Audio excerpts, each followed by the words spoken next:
welcome to all of you. I am indeed delighted to be here this morning to share my thoughts on the occasion of the 89th anniversary of the Indian Air Force. Since its birth in 1932, the Indian Air Force has come a long way in having transformed into a potent, combat-ready Air Force with the ability to conduct air operations across the entire spectrum. The Air Force Day is an important occasion for all air warriors as we pay tribute to the courage and fortitude of our predecessors and reaffirm our pledge to protect the nation's sovereignty and integrity at all costs. The past few years have been unprecedented on many counts, and those series of events have brought forth several unique security challenges. An uncertain and a rapidly changing geopolitical environment makes it incumbent for all components of our nation's security architecture to be ready to respond proactively and handle contingencies across domains. The disruptive nature of new technology, along with access to low-cost options for weaponizing them, presents an entirely new battle space, a battle space that spans well beyond the traditional domains of land, air and sea. Mindful of the critical role that aerospace power plays in any security scenario, the Indian Air Force has been moving ahead steadily on a transformational path aimed at enhancement of critical capabilities and building warfighting potential. We stand on the threshold of an era that will redefine the way aerospace power is employed in multi-domain operations, and I feel greatly honored to be at the helm of this elite Air Force in this momentous time. The Indian Air Force is in the process of acquiring new combat systems, upgrading and modernizing our existing inventory of aircraft and weapon systems. This is being done with an aim to ensure that we retain a technological edge over our adversaries. The recent induction of Rafale, Chinook, Apache aircraft have added significantly to our combat potential. Our offensive strike capability has become even more potent with the integration of new weapons on our fleets, ably supported by a robust command and control network. Our transport and helicopter fleets have performed admirably in all situations. During the second wave of the COVID pandemic, the transport fleet has flown medical supplies and oxygen to and from 18 countries, flying about 1100 hours in the process. In addition, they flew about 2,600 hours within India for COVID response. It is interesting to note that the entire COVID effort amounted to an astounding 27 lakh kilometers flown by the transport fleet. With Atmanirbharta as the bedrock, the Indian Air Force has been rapidly moving on to indigenous equipment. The LCA, ALH, Netra AEW&C, Akash surface-to-air missiles, Astra air-to-air missile, BrahMos, IACCS network environment, and a range of indigenous radars are just few of the successes of our home industry. In the next few years, we would be inducting 83 LCA Mark 1A, the HTT-40 trainer, medium-lift transport aircraft, more SAM systems, radars, and next-generation weapon systems. We are fully committed to the development of AMCA, LCH, LUH, AEWC Mark II, and an array of ISR assets. The induction of such a large number of aircraft and its associated Make in India program will help in Indian aerospace ecosystem to grow and flourish. With the help of the private sector, the Indian Air Force has migrated to an electronic maintenance management system for all our flying platforms and combat assets. Here, I would like to make a special mention that this project is virtually the world's largest such maintenance monitoring system, encompassing all types of airborne and ground-based systems. We are also moving closer to our target to achieve a totally automated and paperless workflow environment across the Air Force. The participation of our indigenous industry in nearly all operational, administrative and maintenance aspects of the Air Force has been growing with each day, and our startups as well as MSMEs are making significant contribution in critical projects including those on artificial intelligence, networking, big data analytics, and cyber security. We have initiated processes for developing indigenous combat systems with 6th generation technologies that include directed energy weapons, smart wingman concept, man-unmanned teaming, swarm drones, and hypersonic weapons, to name a few. Warfare in the 21st century is seeing tremendous changes, and we must develop niche capabilities to address the issue of multi-domain operations. There has been a paradigm change in how future wars will be fought. Non-kinetic, non-lethal warfare has transformed the nature of the battlefield, and therefore we need to be prepared for multi-domain ops across the entire spectrum of conflict. We have hardened our networks to mitigate cyber attacks and are utilizing the space domain for communication as well as ISR. Adequate measures have been instituted in the information domain to further our interests and safeguard critical information infrastructure. The Air Force is very keen on integration among the armed forces. The way I see it, joint planning and joint execution of operations by the three services will result in maximum increase in our net combat capability, which is the need of the hour. The services have been continuously working toward this, and various options are being discussed among the three services. Over the last 1 year, we have participated in numerous international exercises to hone our skills, build strategic partnerships, and further military diplomacy. We hosted the French Air Force during exercise Desert Night in January this year and carried out operational engagements with the US carrier strike groups in March and in June. We participated for the first time in exercise Desert Flag in UAE, and we performed exceedingly well there. The Air Force is scheduled to participate in exercise Blue Flag in Israel and an HOP exercise in Egypt later this month. In the end, I would like to conclude by saying that the Indian Air Force is grateful for the nation's trust, confidence, and support. And I would like to assure you that we are prepared and ready to protect the nation's sovereignty and interests always and every time. Jai Hind. Thank you, sir.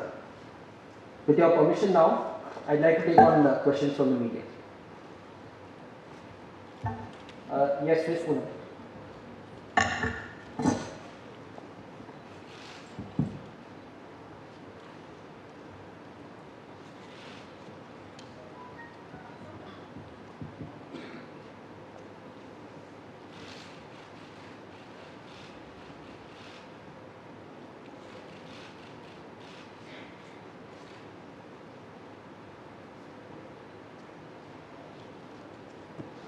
Sir मैं पूनम हूँ Navbharat times से। मेरे दो सवाल हैं। पहला ये कि अभी लाइन ऑफ एक्चुअल कंट्रोल पे क्या हालात है, क्योंकि कुछ दिन पहले ही आर्मी चीफ ने कहा है कि चीन दूसरी तरफ काफ़ी शेल्टर बना रहा है अपने सैनिकों के लिए, और इस तरीके की रिपोर्ट भी आई थी कि वो अपने हेलीपैड भी काफ़ी उन्होंने तैयार किए हैं। एयरफोर्स लगातार वहाँ निगरानी रखे हुए है, तो आपको क्या लगता है वहाँ अभी क्या सिचुएशन है, और चीन की क्या एयर एक्टिविटी में बढ़ावा हुआ है और क्या उसकी मंशा है? दूसरा सवाल सर यह है कि अभी कोयम्बटूर में एक रेप का केस आया था, महिला ऑफिसर ने एयरफोर्स की रेप का आरोप लगाया था। उसके बाद एयरफोर्स हॉस्पिटल में 2 फिंगर टेस्ट किया गया था जो बैन है। तो क्या ये गाइडलाइन एयरफोर्स फॉलो नहीं करता है या फिर एयरफोर्स में जेंडर सेंसिटाइजेशन बढ़ाने की ज़रूरत है? पहला सवाल आपका है एलएसी पे सिचुएशन। आपको पता है कि फिलहाल अभी भी चाइनीज एयरफोर्स PLAF की डिप्लॉयमेंट्स अभी भी है 3 एयरबेसिस में अक्रॉस ईस्टर्न लद्दाख। डिसएंगेजमेंट के बारे में बातचीत हो रही है। इंफ्रास्ट्रक्चर डेवलपमेंट काफ़ी हद तक बढ़ी हुई है चीन की तरफ से, but this is not going to affect the air operations पर से। हमारी तरफ से हमारी पूरी तैयारी है। उनकी deployment due to the infrastructure development शायद उनकी थोड़ी सी फॉरवर्ड डिप्लॉयमेंट तेज हो सकती है, बट एयरफोर्स की तरफ से it will not make much of a difference. दूसरा सवाल है आपका कोयम्बटूर केस का। पहले तो let me assure you that the air force law is very strict on any such incidents.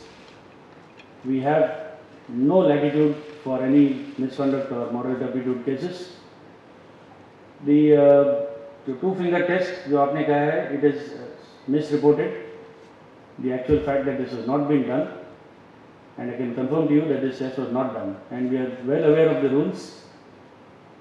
And all action, all disciplinary action that will come out from this inquiry will be taken. Mr. Karan now, please go.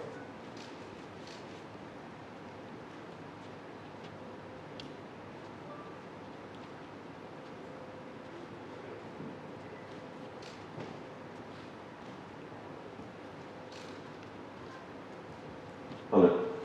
Sir, good afternoon. Two questions, sir. One is, how do you perceive Chinese intrusion in Taiwan's airspace? And second is, what will be your holistic vision for our Air Force and the air warriors, the family, and overall strengthening? Okay. Thank you. With regard to the frequent incursions by the Chinese Air Force into the ADIZ of Taiwan, I would not really like to comment. It's a matter of, it's an issue between the two nations.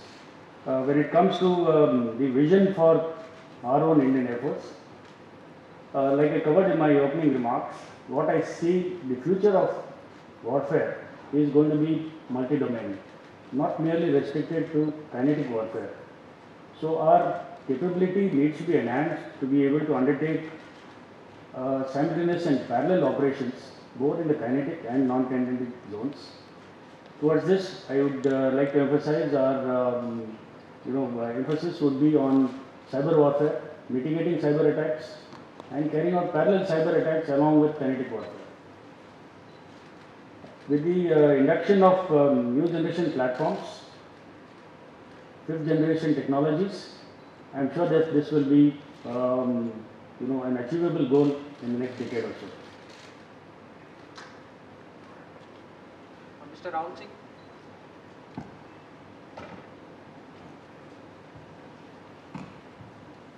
Good afternoon, sir. Rahul Singh, this side from Hindustan Times. So you talked about the Air Force being keen on integration of the armed forces to increase the net combat capability of the military and various options being discussed.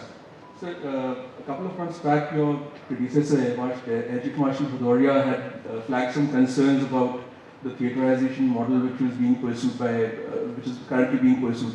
So if you could just give us a status update on where we are over there, have the Air Force's concerns been addressed, and are we satisfied with the model which is planned to be implemented? I would like to begin by saying that the Air Force, as an Air Force, we are fully committed towards integration and jointmanship. There is no doubts on this. Our points which are articulated by my predecessor basically focused on the fact that the structures and processes have to cater for the future warfare. That is the key element into restructuring into theatres. The strengths of each service needs to be taken into account and needs to be synchronized for, like I said, to increase the net combat capability of the nation. The other point issue is the doctrines of each service also need to be kept in mind while redesigning our structures. And all this, our concerns have been taken into account, and deliberations and discussions are on this subject.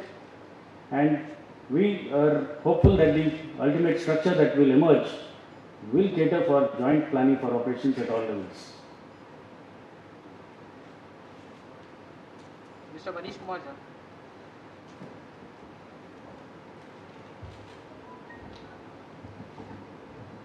Hello. Sir, this is Manish Kumar Jha from Business World at BW Defense. Sir, this year, beginning with, there has been 4 fatal incidents involving MiG-21 Bison. Number so far has reached a staggering 500 incidents and crashes so far.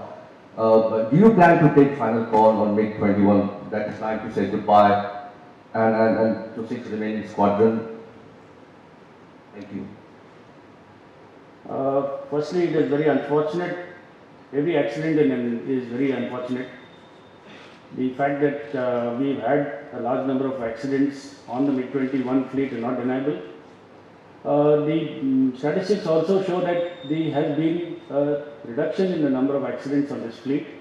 If you look at the early 2000s, 2001, 2, 3, we used to have around 10 to 12 accidents on the MiG-21 fleet. They have reduced now drastically. Yes, this year unfortunately we have had, but let me assure you that every aircraft that we send up in the sky has gone through rigorous checks, has gone through complete maintenance, checks as prescribed by the manufacturer. The SOPs are followed to the T.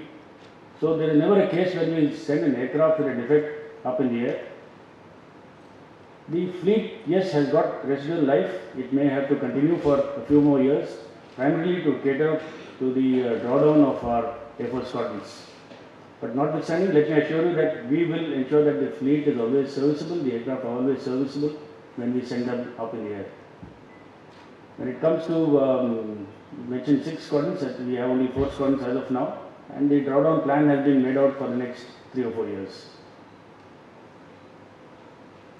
Mr. Sandeep Bol.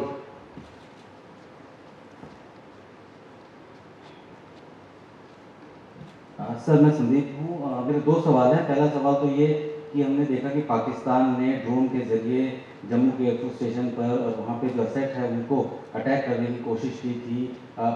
हम लोग कितना तैयार हैं इस तरीके के operation अगर पाकिस्तान कर रहा है उसके लिए। दूसरा सवाल ये है कि क्या एयरफोर्स हेडक्वार्टर ने कोई ऐसी पॉलिसी बनाई है कि सिर्फ और सिर्फ कुछ चुनिंदा मीडिया हाउसेस को ही एक्सक्लूसिव इंटरव्यूज और फॉरवर्ड बेसिस पे शूट की परमिशन दिया गया है, हम लोगों को मौका नहीं मिलता सर। तो क्या अगर ऐसा है तो उसके बारे में बताइए सर। सारे लोग ओके, पहले तो लेट मी रीअश्योर यू, ऐसी कोई पॉलिसी नहीं है। कोविड और मौजूदा हालात के कारण लेह और लद्दाख में ज़्यादातर पत्रकारों को जाने की इजाज़त नहीं दी थी, पर अभी जैसे जैसे कोविड रेस्ट्रिक्शंस लिफ्ट हो रहे हैं and situation is easing, we will facilitate. I have directed the directorate of media publicity relations in air headquarters to facilitate more and more journalist and more media houses to visit our air places. और पहला सवाल है आपका drone attack on Jammu. मैं इतना बताना चाहूँगा कि सऊदी अरेबिया अरामको में ड्रोन अटैक होने से भी 3 या 4 साल पहले से हमारा यही प्रयास रहा है कि एंटी ड्रोन कैपेबिलिटी डेवलप किया जाए, और हमारा यही प्रयास है कि आत्मनिर्भरता और स्वावलंबिता देखते हुए ये in house with in the country develop किया जाए। तो एंटी ड्रोन मेजर्स और एंटी ड्रोन सिस्टम्स जो हैं ज़्यादातर हमने जोर दिया हुआ है to give benefit to startups and MSMEs through the IDEX program also. So new startups are competing through IDEX to design and develop counter UAS systems for the Air Force. Mr. Sanjoy Chaudhary.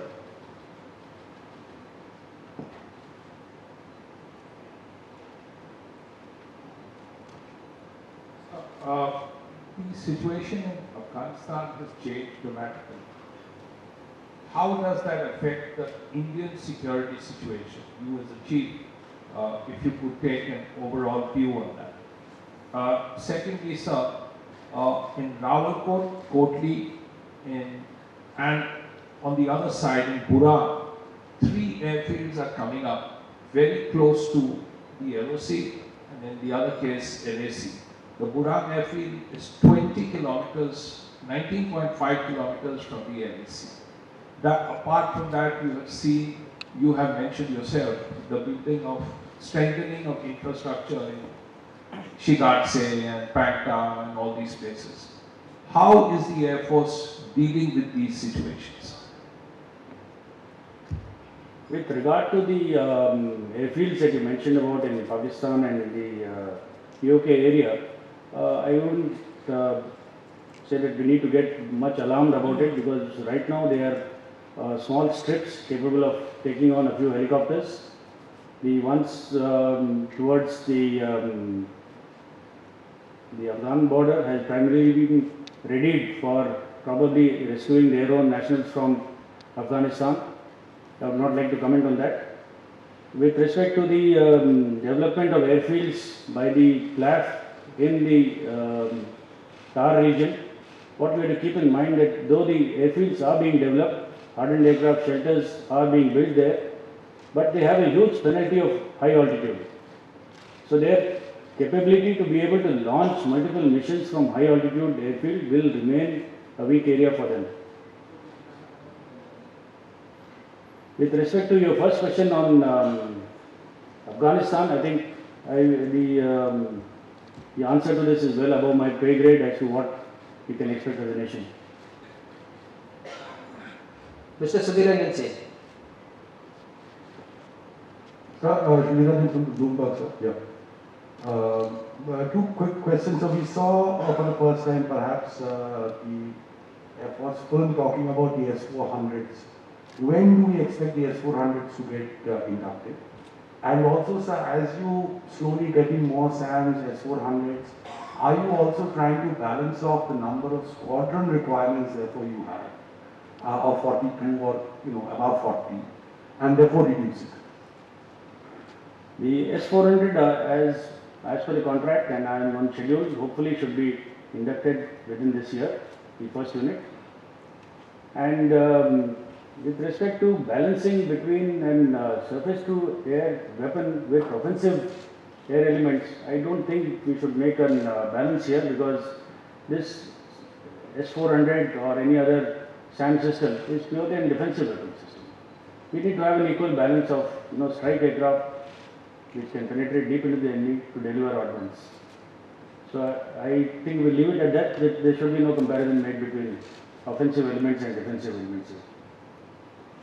Mr. Mukesh Kaushik.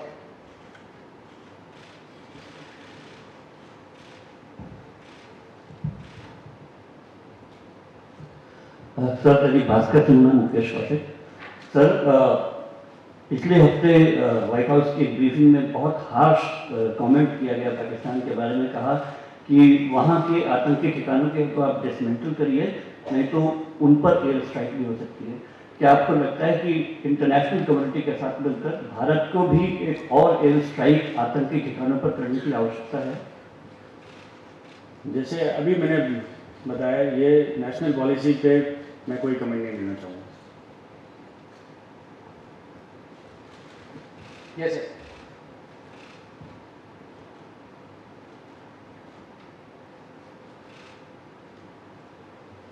Sir, this is Kalyan from Deccan Herald. Sir, you are flying the helicopters which were purchased in the 1960s, and the helicopters are killing a lot of young pilots. So, what are your plans to replace those Cheetah and Chetak fleet?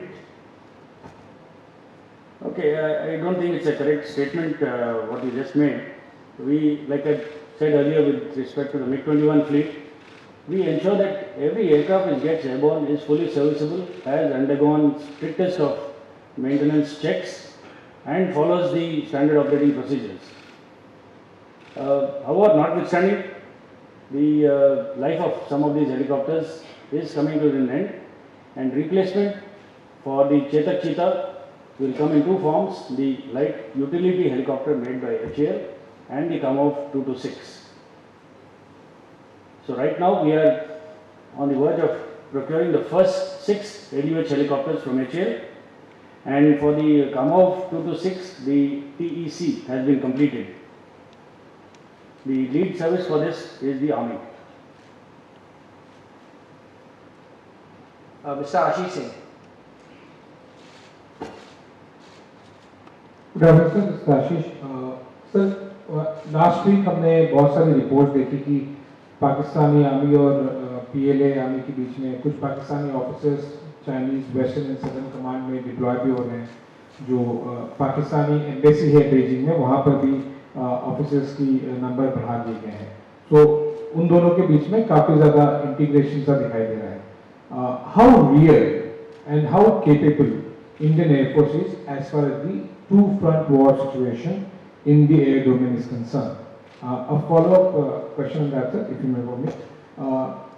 Afghanistan की situation के बाद में क्या Indian air force को किसी तरह से operational capability, चाहे वो नॉट नेसेसरली फाइटर बट बाकी को भी एयरलिफ्ट वाली भी सिचुएशन बहुत सारी आई थी, तो क्या कोई रीओरिएंटेशन या रिक्वायरमेंट की जरूरत आपको महसूस हुई है थोड़े लार्जर डोमेन में थिएटर में?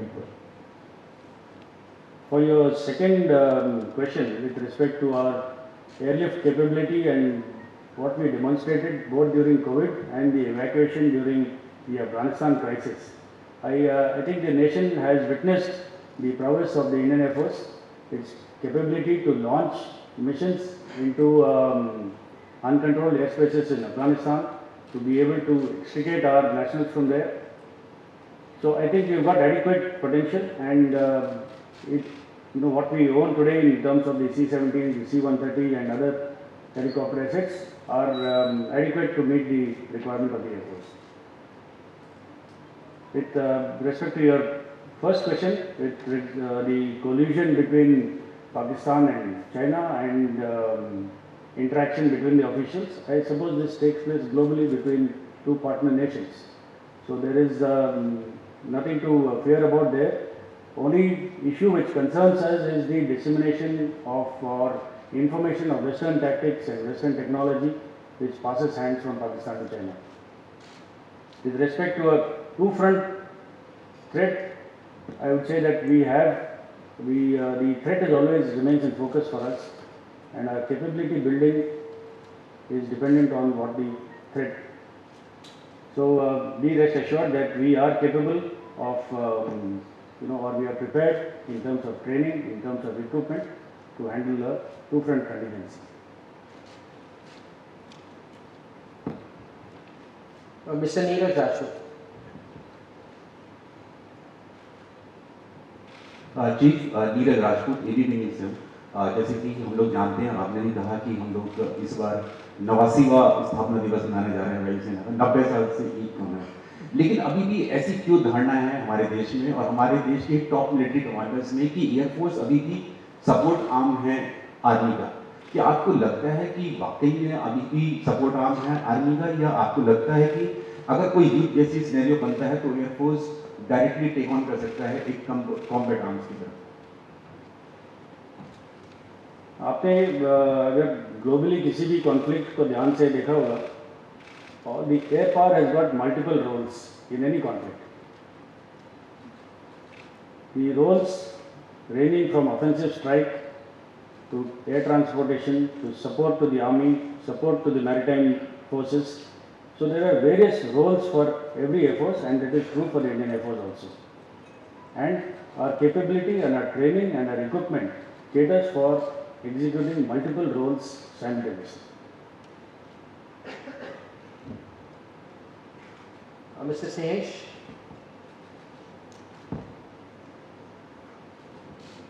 Hi sir, this is Snehesh Philip from the print.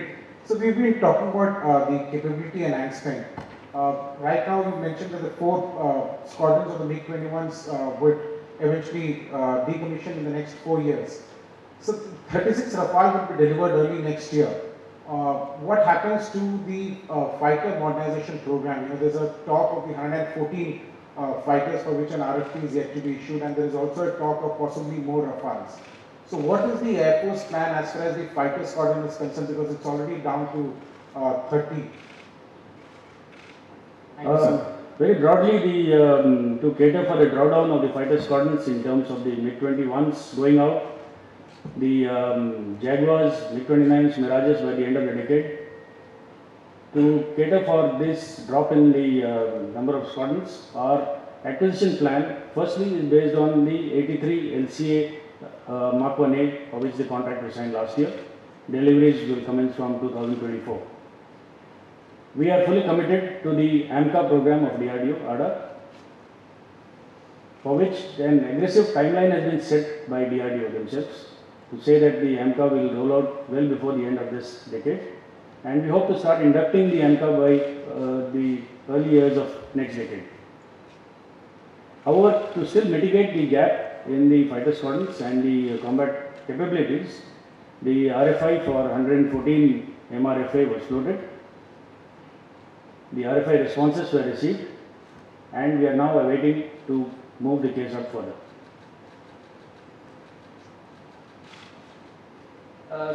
Ms. Shreya. We shall use to harvest spares from to keep our fleets going. We had benefited immensely from a similar program when we got the Jaguars from Oman and French Air Force, and we were able to get many spares from these aircraft which have kept our fleets going now. So this is where we look at the, it is not, don't consider them as additional Mirage aircraft. They are some airframes, some Mirage engines, and most of them come with a lot of components embedded which we can use, cannibalize and use on our fleets to keep our fleet going. Mr. Sanjeev Barua.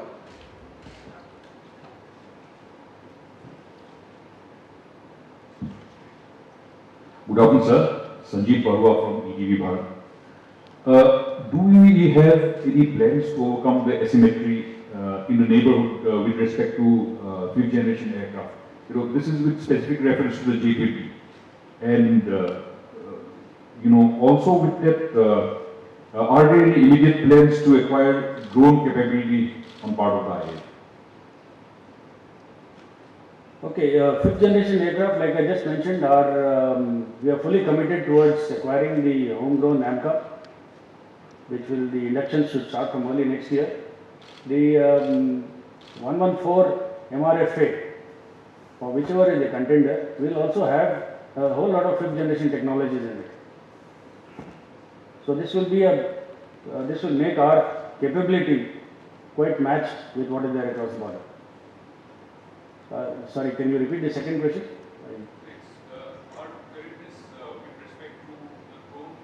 Drone capability. Yes, in 2018 we launched a very unique concept of what we call the Meher Baba drone, swarm drone competition, which attracted a lot of young blood, lot of startups which participated. After a long drawn competition and evaluation over 2 years, we finished level 2 of this competition. We declared the winners, and based on this, we now plan to give some kind of contracts to these startups for swarm drones to be inducted into the Air Force. Okay, Ms. Nandita Vandagar.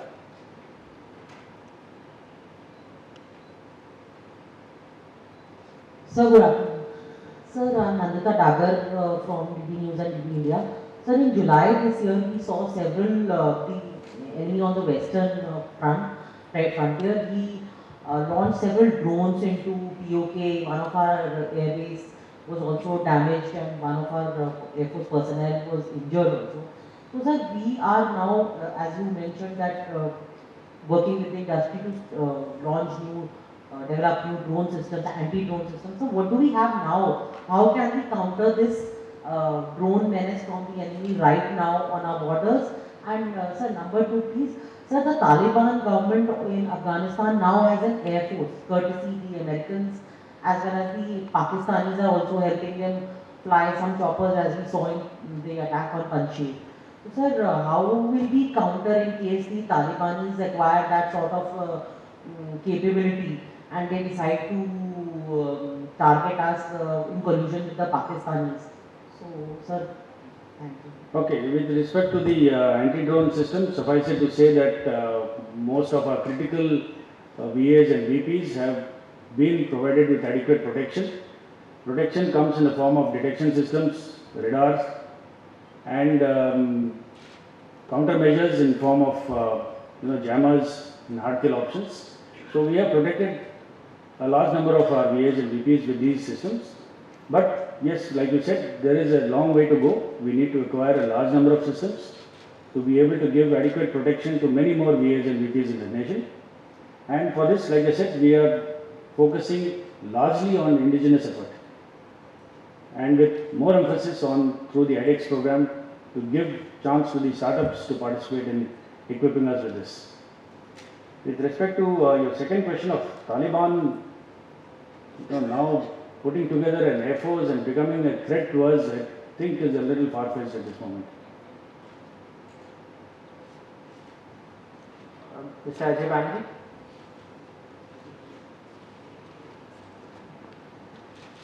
Sir, good afternoon. I'm Ajay Ranjan, the Tribune. Sir, congratulations on becoming the Indian Air Force Chief. Sir, little clarifications. One, will the 114 fighter jet program go to the SD model? And when you say it will have a host of 5 gen capabilities, are we looking 4.5 gen or are we looking at 5 gen? And one question, sir. Sir, when you talk about the 42 squadrons, you partially answered. Will the unmanned fighter jet be counted as among the squadrons or will be separate? Okay. Your last question first. Unmanned will be different from the manned aircraft squadron. When we start quantifying them, with respect to the MRFA 4.5 generation, you will all agree that most of the contenders already have got a large number of 4.5 generation capability. One of the key features that we are seeking is ability to integrate 5th and 6th generation technologies also in that. So this is one of the key aspects that we look into when we do the final selection. And I'm sorry, can you repeat? No, it will be a Make in India model, definitely. It will definitely be a Make in India model. That will be up to the DSC, the CFA authority to decide what model to follow, but it will be a Make in India. Ms. Joshi, your question.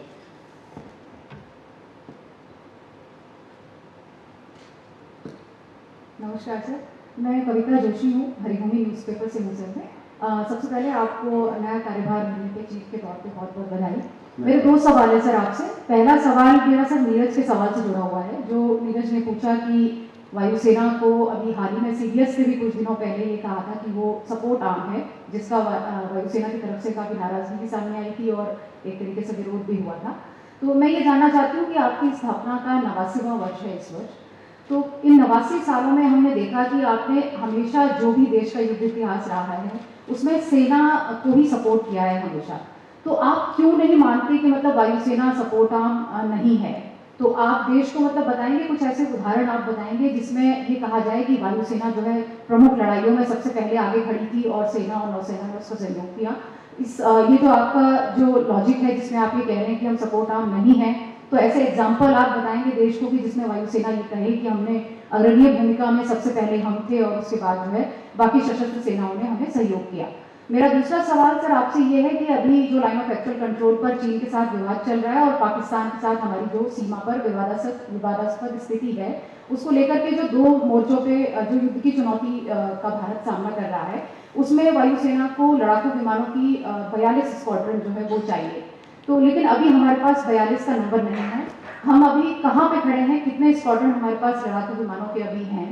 42 के target को हम कब तक पूरा कर लेंगे और इस कमी में क्या हम टू फ्रंट वॉर की जो सिचुएशन है उसका सामना कर सकते हैं अच्छी तरीके से? धन्यवाद sir.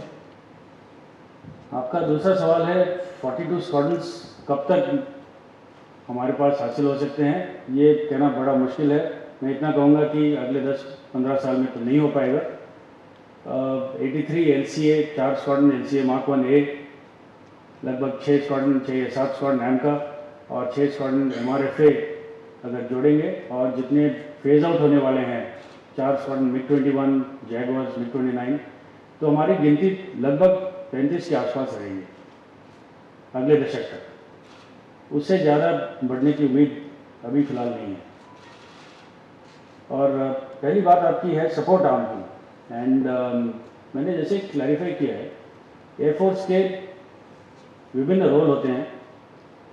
One of the roles is to support the ground forces, close air support या इंटरडिक्शन, बट उसके अलावा भी बहुत सारे रोल्स होते हैं which are very very important in any battlefield. दूसरी बात यह है कि किसी भी लड़ाई में, किसी भी युद्ध में, कोई भी एक सर्विस अपने आप को दूसरे सर्विस के सपोर्ट के बगैर खुद को कामयाब करना बड़ा मुश्किल हो जाता है। I am sorry, my Hindi is not so good in this sentence to say that to be able to go singularly in any battle is not possible. We need the support of the other two services. It is true of all the services. It is not that just the Air Force is a support arm. The Army also at times has to support the Air Force in its air operations.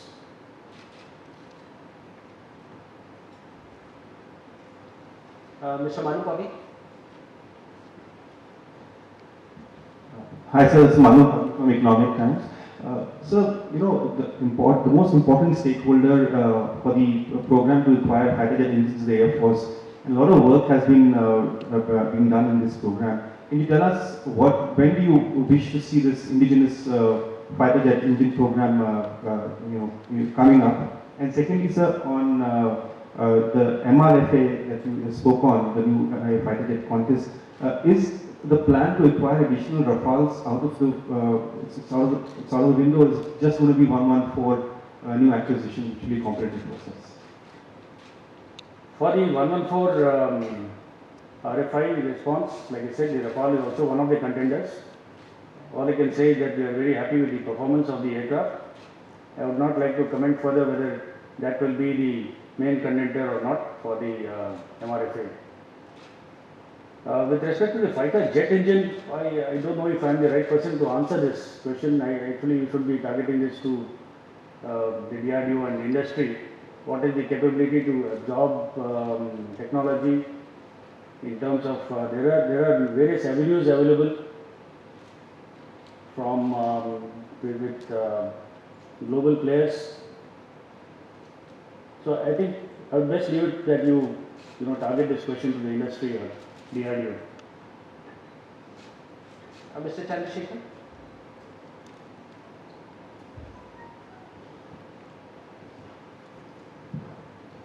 Heartiest congratulations, Chief. Two questions, sir. Does the Air Force visualize punitive action against the northern adversary in the future? As a deterrent, not as a dissuasive? Second, throw some light on the I-STAR program, please. Thank you. Okay, whether punitive action or not is a matter of national policy to decide what kind of action to take. But suffice it to say that we will be prepared as a military arm of the nation to execute whatever task is allotted to us.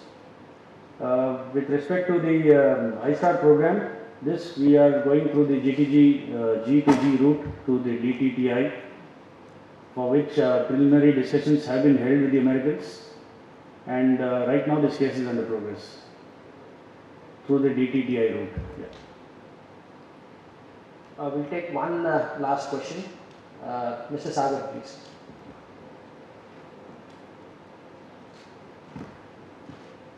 Good afternoon, this is Pradeep Sagar from the Geek magazine. So, Air Force has been attempting to procure the mid-air refueler for many years, which is a very critical requirement. Where are we, sir? Are we getting it, or are we getting it on lease? Can you throw some light on it? Thank you. Yeah, both the options are open with us. We had floated an RFI for wet lease of tankers.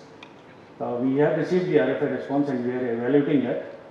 Notwithstanding the leasing of tankers, which is primarily for peacetime and for training, we need to acquire our own FRAs. The 6 additional FRAs is what we are planning to acquire. The case is right now at finalization of the ASQRs.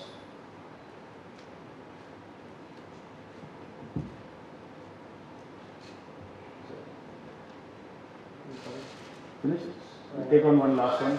Take on one last one. Okay.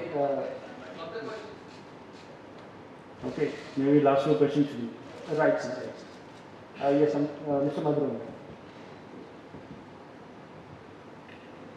Sir Bhadrendra, मेरा सवाल integrated theatre command को लेकर है, जिससे जुड़े कुछ सवाल पूछे भी गए हैं। उसको लेकर क्या बातचीत चल रही है, एयरफोर्स का उसमें क्या रोल होगा और किस तरह से एयरफोर्स जो है फ्रंट रोल निभाएगा, ना कि सपोर्टिंग आर्म की तरह रहेगा।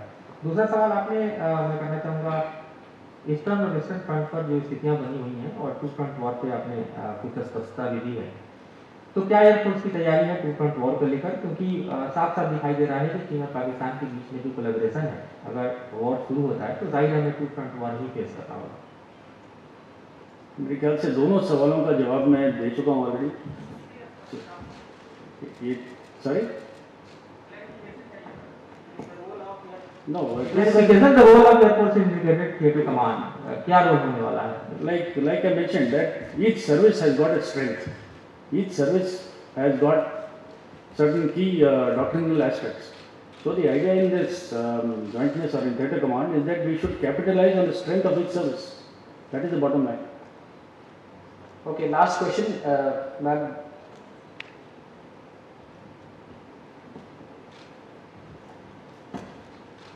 So my name is Anjali, I am from UNI. My question is, in your address you talked about the changing geopolitical situation, how things have changed a lot and the challenges that it has brought forward. For the Indian Air Force, what do you see as the biggest challenge in the current situation? Okay, the biggest challenge right now for us is to be able to retain our ability to deter all our adversaries singularly or simultaneously, to be able to continue re-equipping, retraining and honing our skills and tactics, to be able to take on future challenges, and most importantly is to be able to operate in a multi-domain conflict scenario. So these are the challenges, and I think we are adequately prepared and we are getting ready to prepare for the future conflicts. Thank you very much. Thank you, sir. Thank you, ladies and gentlemen. It's a pleasure interacting with all of you. Then I will now request all of you to please move for lunch through the exit gates at the rear.